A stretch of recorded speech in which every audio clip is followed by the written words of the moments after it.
Hər birinizi salamlayıram. Bu günlərin biz sizinlə müstəmləkə rejiminin yaradılması haqqında danışacağıq.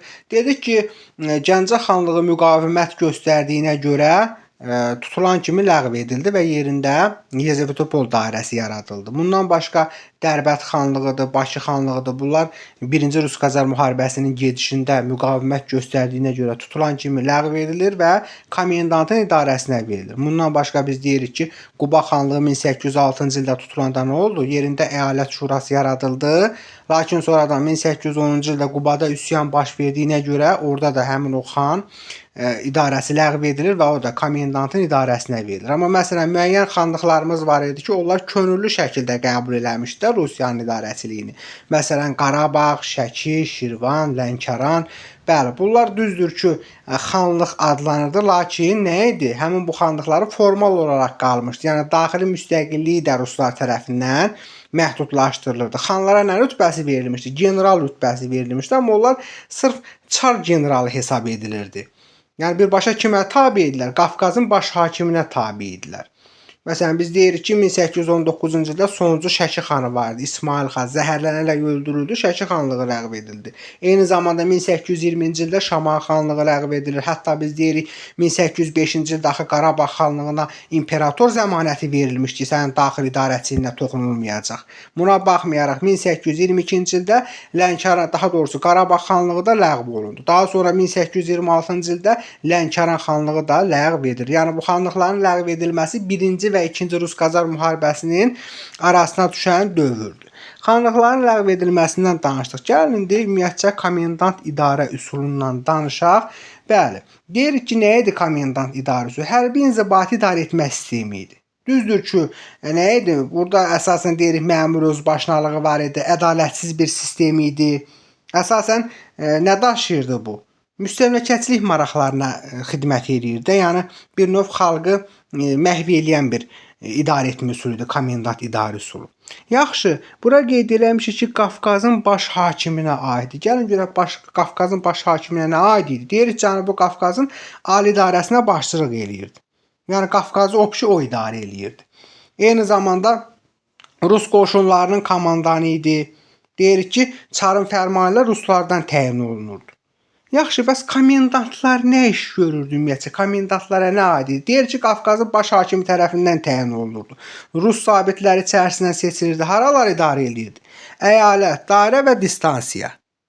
Yazmışıq da, burada da baş həkimlə qoymuşuq. Əyalət, dairə və distansiya, yəni məntəqə. Komendantlar bunları idarə edirdi. Yaxşı, nə işlərə baxır? Deyirik, bunların geniş səlahiyyətləri vardı. Məsələn, təsərrüfatı idarə edirdi, bütün hərbi və mülki işlərə baxırdı. Eyni zamanda naibləri və kətxudaları vəzifələrə təyin edirdi. Məhkəmələrə rəhbərlik edirdi, vergi toplanılması işinə nəzarət edirdi. Düzdür ki, ölüm hökmü vermək hüquqları yox idi. Amma buna baxmayaraq istədikləri adamı aradan götürə bilirdilər. Yazmışıq naiblər və kətxudalar. Gəlin görək naiblər və kətxudalar kim idi? Bunlar əsasən yerli bəylərdən, ağalardan təyin olunurdu. Amma nə əsas götürülürdü? Rusiya sədaqəti. Yəni bir növ sədaqəti itlərdən seçilirdi. Kimlər ki Rusiyanın bu komendant idarə üsulunu pisləyirdi, onlar kənarlaşdırırdı. Sırf oturub rusları tərifləyənləri nəyə qoyurdular? Naib və kətxuda qoyurdular. Onlar da dövlətdən maaş almırdı. Əsasən nə idi? Müəyyən vergilərdən azad olurdu və yaxud da müəyyən imtiyazlar alırdı dövlətdən. Yəni bunların gəlirləri bunlar idi. Yazmışıq ki, Müsəlman əyalətləri rəisliyi. Müsəlman əyalətləri rəisliyinin mərkəzi haraydı? Şuşa şəhəri idi. Bəs tərkibinə haralar daxil idi? Qarabağ, Şəki, Şirvan, Lənkəran əyalətləri. Deməli, Müsəlman əyalətləri rəisliyinin mərkəzi Şuşa şəhəri oldu. Tərkibində də Qarabağ, Şəki, Şirvan və Lənkəran əyalətləri daxil idi. Yazmışıq hərbi dairə rəisliyi. Oranın mərkəzi haraydı? Dərbənd idi. Tərkibinə hara daxil idi? Bakı və Quba əyalətləri daxil idi. Bundan başqa biz Azərbaycanda var idi, distansiyalar var idi, yəni məntəqələr. Məsələn, Şəmşəddil distansiyası, Borçalı, Qazax distansiyaları vardı və eyni zamanda dairələr də var idi. Məsələn, Carbalakan dairəsi, Yelizavitopol dairəsi. Bunlar da vardı. Bunlar da öz yerində. İndi gəlin komendant idarə üsulu dövründə məhkəmə sistemi yazmışıq bura. Görək məhkəmə sistemi nə? Deyir şəriət məhkəmələri əvvəlki rolunu itirir. Çünki əvvəllər nə cür idi? Bütün məsələlər şəriət məhkəmələrində həll olunurdu. Artıq bu komendant idarə üsulu dövründə şəriət məhkəməsinin əlində cəmi 2 şey qalmışdı. Əsasən vərəsəlik işlərinə baxırdı. Bu da evlənmə, boşanma, yəni kəbin talaq işlərinə baxırdılar. Geniş səlahiyyət kimə verilmişdi? Əyalət və şəhər məhkəmələrinə verilmişdi. Bəs yaxşı, bu əyalət və şəhər məhkəmələrinə kim başçılıq eləyirdi? Komendantlar başçılıq eləyirdi və eyni zamanda hərbiçilər üçün səhra məhkəmələri də yaradılmışdı. Lakin bunun bir pis xüsusiyyəti var idi. Səhra məhkəmələrinin. Niyə? Çünki mülki cinayətlərə də burada baxılırdı. Bu da ədalətsiz bir şeydir. Çünki hərbiçilər üçün olan cəzalarla mülki şəxslər üçün olan cəzalar arasında böyük fərqlər var idi. Kim ki səhra məhkəməsinə verilirdi, həmin adam həmin dəqiqə ölüm hökmü ilə cəzalandırılırdı. Və eyni zamanda deyirik ki, insanlar üçün bu məhkəmələr problem yaradırdı. Niyə? Çünki məhkəmələr rus dilində aparılırdı. Həmin dövrdə də bizdə savadsızlıq var idi axı. Rus dilini çox adam bilmirdi. Ona görə də çətinlik çəkirdilər, öz problemlərini deyə bilmirdilər. Yaxşı, burada məsələ aydın oldu. İndi yazmışıq bura köçürmə siyasətində məqsəd. Görək bu Çar Rusiyası niyə Azərbaycan əhali köçürürdü? Deyirik ki, əsasən xristianları köçürürdü. Məqsəd nə idi? Özünə sosial və etnik dayaq yaratmaq istəyirdi. Və eyni zamanda bufer zona nədir? Müsəlman dünyası ilə bizi ayırmaq istəyirdi. Yəni müsəlman dünyası ilə bizim aramızda bir bufer zona yaratmaq istəyirdi. Bundan başqa deyirdi ki, məsələn, xəzinə gəlirlərini artırıb. Əhali sayı çox olsun, xəzinəyə gəlirlərin sayı çoxalsın. Və bundan başqa deyirik ki, xristianlaşdırma və ruslaşdırma siyasəti həyata keçirirdi. Kimləri köçürdü? Məsələn, yazmışıq ki, ermənilərin köçürülməsi. Ermənilərin köçürülməsi lap əvvəllərdən başlamışdı. Məsələn, 1-ci Pyotrun dövründə. Nə idi? 1724-cü ildə fərman verdi, Xəzəryanı bölgələrə rus erməniləri köçürdü. Bundan başqa 1804-cü ildə dedi ki, Yezavetopola 105 erməni ailəsi köçürülür. Eyni zamanda 1805-də 1300 erməni ailəsi köçürülür. Hətta Stianov nə etmişdi? 1600 ay sonra da ermənilərin bir qoludur. Şimali Azərbaycanda məskunlaşdırmışdı. Bundan sonra hətta Türkmənçay müqaviləsi oldu 1828-ci ildə.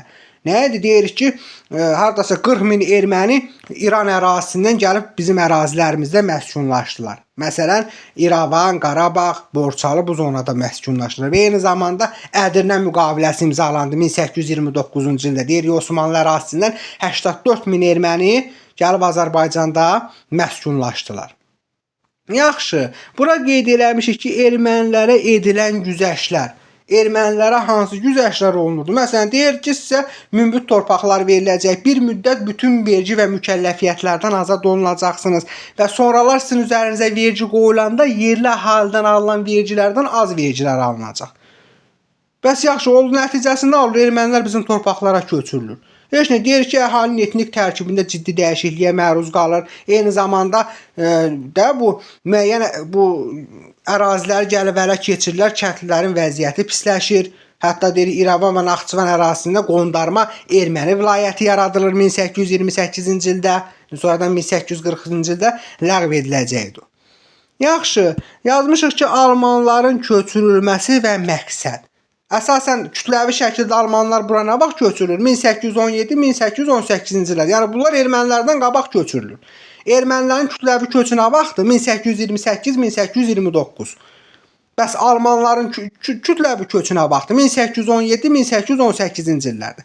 Məqsəd nə idi? Avropadakı əkinçilik mədəniyyətini gətirib burada yaymaq istəyirdi. Eyni zamanda zəngin o təbii sərvətlərimizi səmərəli şəkildə mənimsəmək istəyirdi və bu bölgədə olan əhalilərin içərisində xristianların sayını artırmaq istəyirdi.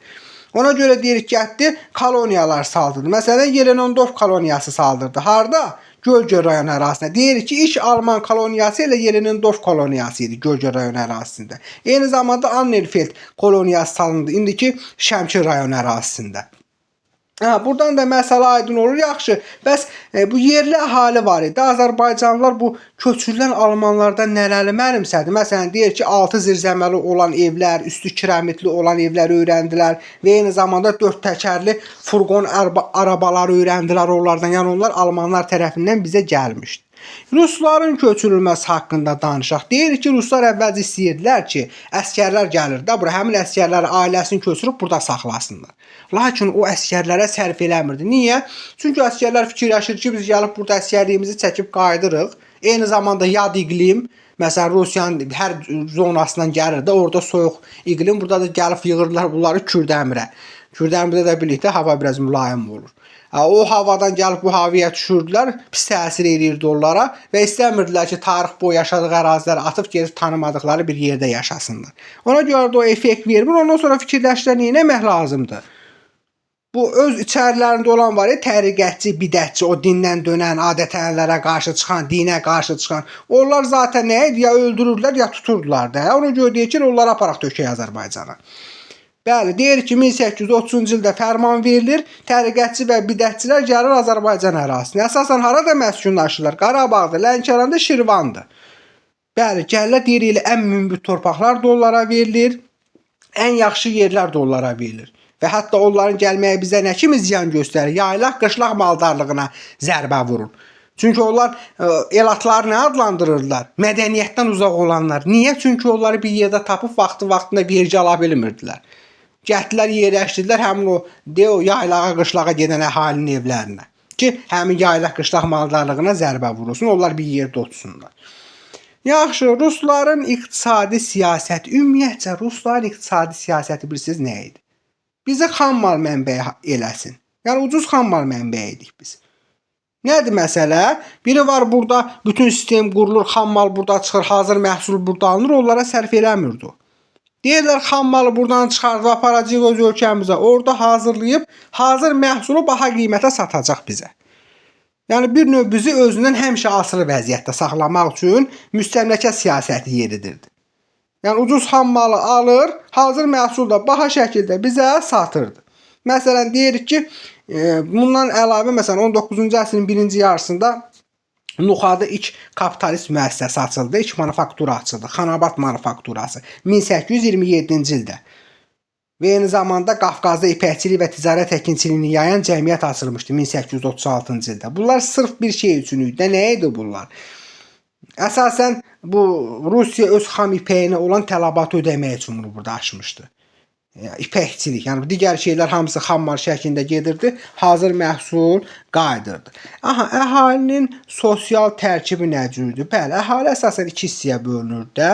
Biri dövlət kəndliləri idi, bir də sahibkar kəndliləri idi. Deyir ki, dövlət kəndliləri ancaq dövlətə vergi ödəyirdi. Sahibkar kəndliləri isə həm dövlətə, həm də feodala vergi ödəyirdi. Aydın oldu mu? Deməli, həm dövlətə, həm də bu feodala vergi ödəyirdi. Bundan başqa 19-cu əsrdə torpaq mülkiyyət formaları var idi. Məsələn, biz deyə bilərik ki, dövlət torpaqları elə dövlətə məxsus idi. Tiyul var idi ki, bunu sədaqətli buna xidmət edənlər də bu yerli əhali nə deyirlər ona?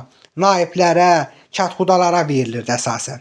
Yəni sədaqətlə xidmət edənlərə tiyul verilirdi. Bundan başqa kilsələrə, məscidlərə məxsus olan torpaq var idi ki, vəqif idi və eyni zamanda yerli bəylərin, ağaların irsi torpaqları var ki, bunu da mülk və yaxud da mülkü xalisə adlandırırdılar. Aha. Sonra görək bizə nə lazımdır burada. Yazmışıq 1829 Şeyxülislam və müfti. Nədir? Ruslar baxır ki, bu yerli əhali ruhanilərə inanır. Yəni də o həmin din xadimlərinə həm böyük hörmət var, həm onlara inam var. İndiki dövrdə düzdür ki, də o bəzi din xadimləri özünü hörmətdən saldı, amma o dövrdə elə deyildi. Yəni bir növ dindarlara, məşhurlara inam var idi.